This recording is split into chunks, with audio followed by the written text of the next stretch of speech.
तो Excel soft technologies का IPO आज के दिन मार्केट में ओपन हो चुका है, मतलब एक दिन का सब्सक्रिप्शन हमारे सामने। देखो आईपीओ की सारी बेसिक डिटेल अपन ले लेंगे, साथ में वैल्यूएशन की बात करेंगे, ग्रे मार्केट प्रीमियम की बात करेंगे, जिससे कि आप अपना डिसीजन बना पाओ कि क्या मुझे इस आईपीओ में अप्लाई करना चाहिए या फिर इस आईपीओ को अवॉइड करना चाहिए। तो वीडियो को स्टार्टिंग से एंड तक पूरा देख लेना, टू द पॉइंट अपन बात करने वाले हैं। बाकी वीडियो को लाइक नहीं किया तो लाइक के बटन को दबा दो, सीधा अपन वीडियो में चलते हैं। सबसे पहले ना अपन आईपीओ की टाइमलाइन को समझ लेते हैं। जैसे कि 19 नवंबर के दिन, मतलब आज के दिन ये आईपीओ मार्केट में ओपन हो चुका है। अभी हो सकता है कि आप ये वीडियो 19 नवंबर को देख रहे हो या फिर 20 या फिर 21 को, ठीक है। तो 19 नवंबर से 21 नवंबर तक अप्लाई करने का टाइम अपने पास में देखने को मिल रहा है। बाकी अलॉटमेंट के बेसिस की बात करें तो कंपनी अलॉटमेंट का बेसिस क्लियर करने वाली है 24 नवंबर को, और 26 नवंबर के दिन ये जो आईपीओ है मार्केट में लिस्ट होने वाला है। मतलब ये जो आईपीओ है ये आईपीओ से शेयर बन जाएगा। एक्सेल सॉफ्ट टेक्नोलॉजीज का शेयर मार्केट में 26 नवंबर के दिन लिस्ट होने वाला है, ठीक है। देखो आईपीओ के इशू साइज की बात करें तो यहाँ पर इशू में ना हमको एक इंपॉर्टेंट चीज देखने को मिलती है, जहां से हमको क्लियरली आईपीओ का ऑब्जेक्टिव समझ में आ जाता है कि आईपीओ से जो पैसा उठाया जा रहा है उसका कहाँ यूज होने वाला है, क्या प्रमोटर्स की इंटेंशन है, मतलब ऑफर फॉर सेल है या फिर फ्रेश इशू है। तो वो चीज हमको समझ में आ जाती है। देखो 500 करोड़ का इशू साइज है, मतलब इतना बड़ा तो इशू नहीं है। अभी टेनेको क्लीन एयर का आईपीओ मार्केट में आया था, आज ही वो लिस्ट हुआ। 3600 करोड़ के करीब उसका इशू था। अच्छा खासा प्रॉफिट हुआ, लगभग 24 से 25% का। आईपीओ इन्वेस्टर्स को जिनको अलॉटमेंट मिला उनको फायदा हुआ, लगभग 8 लाख लोगों को अलॉटमेंट मिला था। पर ये जो आईपीओ हमको देखने को मिल रहा है ना, 500 करोड़ का आईपीओ, यहाँ पर कम लोगों को अलॉटमेंट मिलनी है। अभी एक्चुअल में कितने लोगों को अलॉटमेंट मिलनी है अपन वो समझेंगे। पहले अपन इसको थोड़ा बाइफरकेट कर लेते हैं। तो दोनों ही चीजें यहां पर हमको देखने को मिल रही है। पहला तो आपका फ्रेश इशू है, टोटल 180 करोड़ रुपए का, ठीक है। और ऑफर फॉर सेल की अपन बात करते हैं तो 320 करोड़ का यहां पर ओएफएस, ऑफर फॉर सेल, देखने को मिल रहा है। बेसिकली ऑफर फॉर सेल में होता यह है कि कंपनी के जो एग्जिस्टिंग इन्वेस्टर्स है ना, वो अपने शेयर्स को आईपीओ में सेल करके जाते हैं। मतलब 320 करोड़ वर्थ के जो शेयर्स है इस आईपीओ के थ्रू सेल होने वाले। देखो आईपीओ का स्ट्रक्चर हमें क्लियरली शो कर रहा है कि यहाँ पर फ्रेश इशू का जो पोर्शन है वो कम है। तो यहाँ पर एक नेगेटिव देखने को मिल रहा है, मतलब मेजर पैसा जो निकल रहा है इस आईपीओ से वो होने वाला है ऑफर फॉर सेल। अभी अपन समझ लेते हैं कि 180 करोड़ रुपए जो कंपनी उठा रही है इसका यूज ये कंपनी कहां पर करने वाली है। बिजनेस का मैं आपको थोड़ा ओवरव्यू देता हूं। तो कंपनी एक आईटी सेक्टर की कंपनी है, नाम में हमको टेक्नोलॉजीज देखने को मिल रहा है। तो हमें ये ध्यान में रखना है कि आईटी कंपनी है, तो उस हिसाब से कंपनी के जो फंड का यूटिलाइजेशन है वो होने वाला है, ठीक है। पहली बात, मैसूर में ये अपनी नई फैसिलिटी स्टैब्लिश कर रहे हैं जहां से ऑपरेट करेंगे। उसके लिए लैंड एक्विजिशन के लिए टोटल 72 करोड़ रुपए कंपनी यूज करने वाली है, ठीक है। साथ में इनकी ऑलरेडी एग्जिस्टिंग फैसिलिटी है, वहां पर इलेक्ट्रिक सिस्टम को अपग्रेड करने के लिए कंपनी यूज करने वाली है टोटल 40 करोड़ रुपए। साथ में ही 54 करोड़ रुपए कंपनी यूटिलाइज करने वाली है अपने आईटी अपग्रेड में, जहां पर ये अपने सॉफ्टवेयर हार्डवेयर को थोड़ा अपग्रेड करेंगे और साथ में अपने कम्युनिकेशन नेटवर्क्स को, टूल्स को भी ये अपग्रेड करने वाले।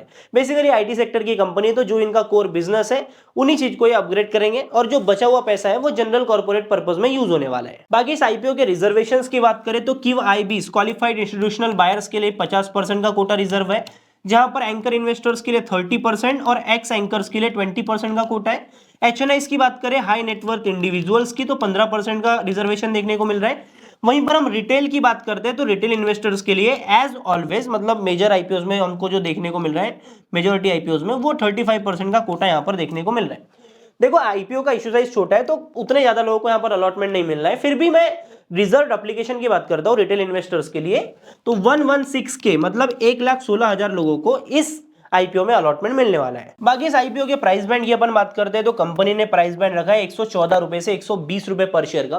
तो इस प्राइस बैंड के हिसाब से अपन कंपनी के वैल्यूएशन का पता करेंगे। बाकी कंपनी के बिजनेस की अपन बात करें तो जैसे कि कंपनी के नाम में ही हमको टेक्नोलॉजीज देखने को मिल रहा है, तो कंपनी आईटी सेक्टर में काम तो करती है, पर ये एक मॉडल के ऊपर काम करते हैं जिसको बोलते हैं सास, ठीक है। ये मॉडल होता है software as a service model. देखो इस वीडियो के पहले ना मैं एक और कंपनी का रिव्यू कर चुका हूं, एक आईपीओ का रिव्यू अपन किया था कैपिलरी टेक्नोलॉजीज का। वो भी कंपनी सास मॉडल के ऊपर काम करती है, मतलब सॉफ्टवेयर एज अ सर्विस ये प्रोवाइड करती है। इनका एक सॉफ्टवेयर होता है, वो सॉफ्टवेयर के थ्रू अपने क्लाइंट्स को वो सर्विस प्रोवाइड करते हैं। देखो बेसिकली कैपिलरी टेक्नोलॉजीज क्या करती थी, वो एआई और एनालिटिक्स का यूज करके अपने क्लाइंट्स को मार्केटिंग और customer loyalty, engagement services provide करते थे।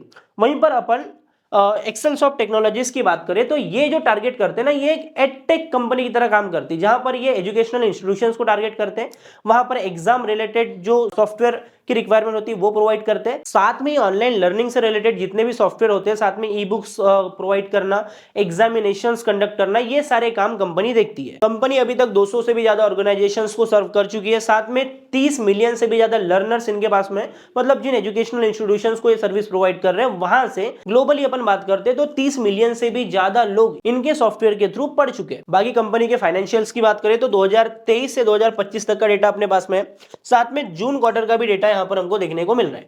2023 में कंपनी ने रेवेन्यू किया था 197 लगभग 198 करोड़ रुपीस का, 200 करोड़ के ऊपर पहुंचे 2024 में, 2023 में ये पहुंचे लगभग 250 करोड़ के ऊपर, और जून क्वार्टर में एक क्वार्टर में इन्होंने टोटल अपना रेवेन्यू किया है 60 करोड़ का। ठीक है, तो अगर अपन इसको मल्टीप्लाई भी कर देते हैं 4 से, ठीक है, तो वही हमको लगभग 250 करोड़ के करीब ही यहाँ पर रेवेन्यू देखने को मिल रहा है। ठीक है, तो उतने झंडे गाड़े नहीं इन्होंने एक क्वार्टर में।